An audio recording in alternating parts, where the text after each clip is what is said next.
नमस्ते दोस्तों, भारत की इंडियन ब्रेड जिसमें कि स्टफ्ड पराठे सबसे ज़्यादा पसंद किए जाते हैं दुनिया के हर कोने में। जहाँ भी भारतीय रेस्टोरेंट होता है वहाँ पर ये आइटम ज़रूर ही पेश किया जाता है। भारत में एक ही डिश को बनाने के अनगिनत तरीके हैं, लेकिन मैं अपने लाइफ के एक्सपीरियंस से आज कुछ बातें आपके साथ शेयर कर रही हूँ एज अ टिप्स, जो भरवा पराठे बनाते हुए आप यूज़ कर सकते हैं।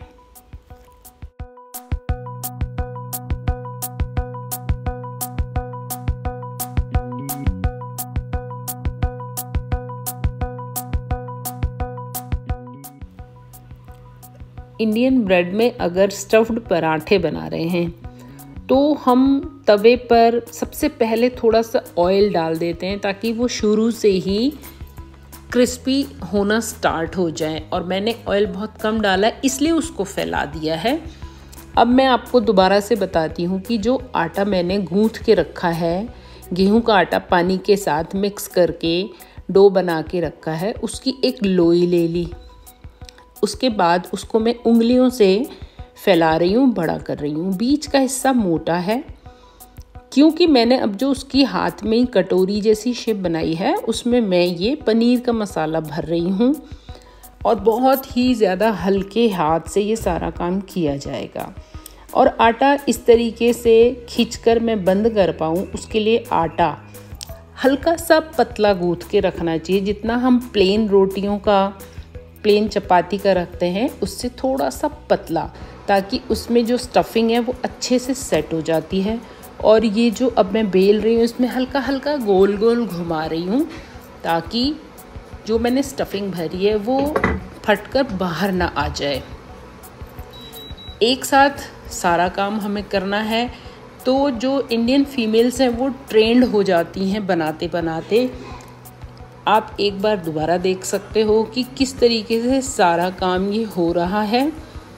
एक तरफ अगली लोई की तैयारी हो चुकी है जिसको मैंने सूखे आटे में रख दिया है। अब इस पराठे को मैं पलट चुकी हूँ तो दूसरी तरफ मैंने ऑयल लगा दिया है। मैंने 2 स्पैचुला रखे हैं ताकि मुझे ऑयल कम से कम यूज़ करना हो। आप चाहें तो एक से भी ये काम कर सकते हैं। फ्लेम को बीच में कम ज़्यादा करना कभी भी ना भूलें, वरना पराठे जल जाते हैं। और उसके अलावा इसको घुमाते रहेंगे तो हर तरफ से एक बराबर सिकेगा और कलर भी बड़ा अच्छा आएगा। क्रिस्पीनेस भी हर तरफ हमें बराबर मिलेगी और जो स्टफिंग हमने अंदर भरी है वहाँ तक भी पूरी तरीके से हिट जाएगी और वो पक जाएगी।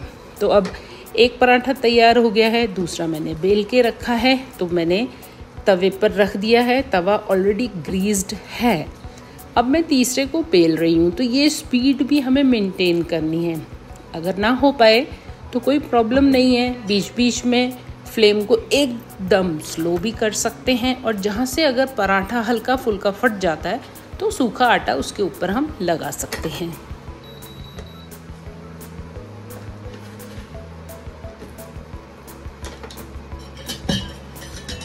अगर ये स्टफ्ड पराठे बनाने सीख रहे हैं तो शुरू में बहुत छोटे छोटे साइज़ के हम बना सकते हैं और कम स्टफिंग भर के भी बना सकते हैं। भारत में पराठों को सिर्फ पराठा नहीं खाया जाता है, इसमें नमक, मिर्च, अजवाइन वगैरह डाल के बनाते हैं। या फिर जब ये पराठे बनके तैयार हो जाते हैं तो उसके साथ साइड डिशेस ज़रूर बनाई जाती हैं, जिसमें कि पॉपुलर है रायता या फिर अचार, चटनी।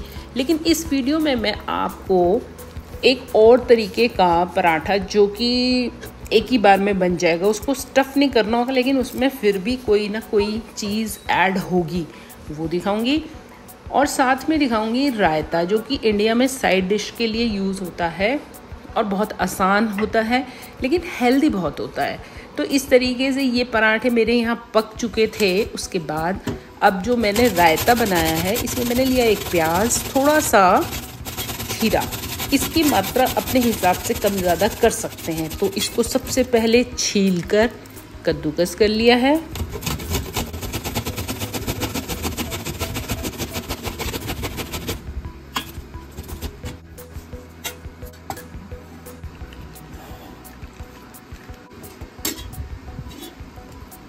दही में मैंने प्याज और खीरा कद्दूकस करके जो डाला था, उसमें मैंने मसालों में नमक और काली मिर्च डाली है। इसको अच्छी तरह मिक्स कर लिया।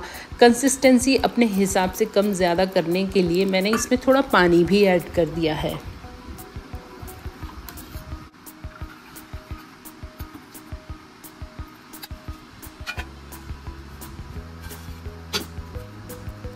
भारत में इस तरीके से स्टफ्ड पराठे रायते के साथ हॉलीडेज़ में ब्रंच में बहुत यूज़ होते हैं। जिस दिन हम लेट सोकर उठते हैं, क्योंकि इसको खाने के बाद बहुत जल्दी भूख नहीं लगती, तो बीच में लंच का टाइम हम आराम से पास कर सकते हैं और इनको बनाकर भी रख सकते हैं। अब मैं आपको दिखाती हूँ इंडियन चपाती, जो फुल्का बोलते हैं जिसको, वो किस तरीके से हम बना सकते हैं। तो मैं ये तवा जो ग्रीस थी इसको हटा दिया मैंने, वॉश करने की ज़रूरत नहीं है। अब आटा जो मैंने पहले स्टफ्ड पराठे में बड़ी सी लोई बनाई थी, अब मैंने छोटी छोटी लोइयाँ बनाई हैं, क्योंकि भारत में कहीं बड़े और कहीं छोटे फुलके पसंद किए जाते हैं। मैं छोटे छोटे बना के दिखा रही हूँ। इसको भी तवे पर उसी तरीके से सेकना है और घी लगाकर रख देना है, ताकि ये काफ़ी देर तक सॉफ्ट रहेंगे।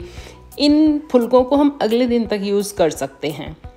अब जो मैं अगला दिखा रही हूँ, ये एक ही बार में पराठा बन जाएगा, जिसमें कि ये मेथी की पत्तियाँ भी ऐड होंगी। मेथी की पत्तियाँ किस तरीके से मार्केट में मिलती हैं और उनको किस तरीके से साफ़ करना चाहिए आप देख लीजिए। हो सकता है किसी का कोई और तरीका भी हो, लेकिन मेरा जो तरीका है मैं वो तरीका आपके साथ शेयर कर रही हूँ। बहुत ईजी है, सिंपल है और जल्दी हो जाता है।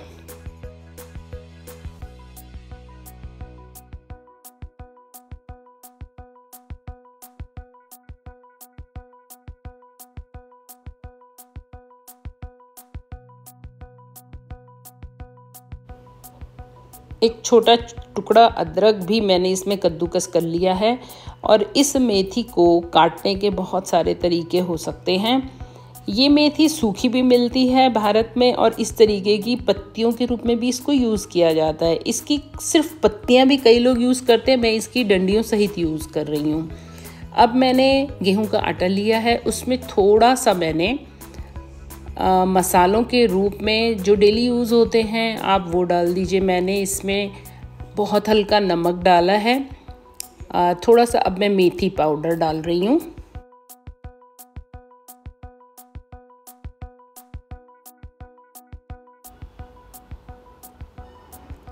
इस आटे में मैं देसी घी डाल रही हूँ मोयन के लिए, ताकि ये खस्ता बने। और इस घी को सबसे पहले अलग से मिक्स कर लेना बहुत ज़रूरी है। उसके बाद ही इसमें मेथी की पत्तियां डालनी हैं।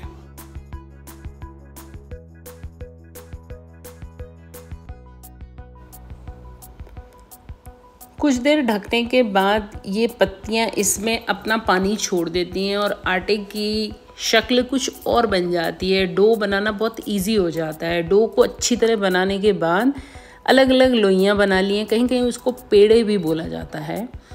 और उसके बाद इसको डायरेक्ट लेना है, सूखा आटा लगाकर बेल देना है। बेलते हुए इसको हम उलट पुलट सकते हैं, उसका कोई रूल रेगुलेशन नहीं है।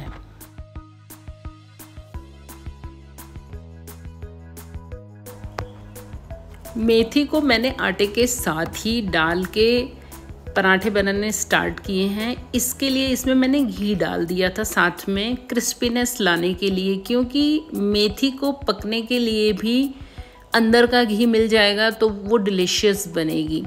अगर मैं घी ना डालती तो ये पराठे बहुत रूखे रूखे महसूस होते। घी डालने से इसका टेस्ट बदल जाता है। इसको भी उसी तरीके से हम पकाएंगे जैसे हमने पहला स्टफ्ड पराठा पकाया था। इंडियन ब्रेड की ये वाली टाइप बहुत जल्दी बनती है। सिर्फ पहले मेथी को धोना बहुत ज़रूरी है, अदरवाइज़ हम चाहें तो इसका आटा तैयार करके हम फ्रिज में 2 दिन तक रख सकते हैं। और उसके बाद इस तरीके के पराठे हम चाहें तो ट्रैवलिंग में ले जा सकते हैं, क्योंकि इन पराठों के साथ कुछ ना भी हो तो चलेगा, क्योंकि हम इसमें थोड़ा नमक डाल सकते हैं। लेकिन मैंने यहाँ आज बनाया है खीरे का रायता। जैसे पिछली रेसिपी थी प्याज और खीरे के रायते की, सेम वही रेसिपी है, इसलिए मैं नहीं आपके साथ दिखा रही हूँ क्योंकि इसमें प्याज नहीं है, सिर्फ खीरा है। तो इस तरीके से इंडियन ब्रेड्स आप बनाइए, ये बहुत हेल्दी होती हैं, पेट को बहुत देर तक भरा रखती हैं, सुपाच्य होती हैं। इसको किसी भी उम्र का कोई भी इंसान खा सकता है। आपके साथ आज ये वीडियो शेयर की है। Thank you very much for watching. फिर मिलती हूँ अगले किसी वीडियो में। वीडियो पसंद आई तो शेयर ज़रूर कर दीजिएगा। Bye bye.